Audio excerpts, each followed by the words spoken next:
আদেশ করা হইবে সেখানেই যাইব।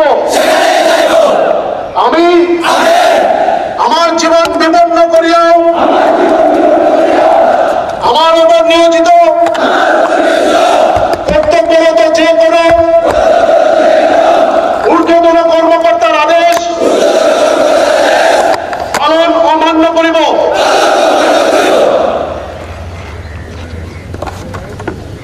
সম্মানিত অতিথিবৃন্দ, শপথ গ্রহণের পর ওরা এখন নবীন সৈনিক, নবীন টাইগার। এই নবীন সৈনিক বৃন্দ টাইগার পরিবারে তোমাদের জানাই সুস্বাগত।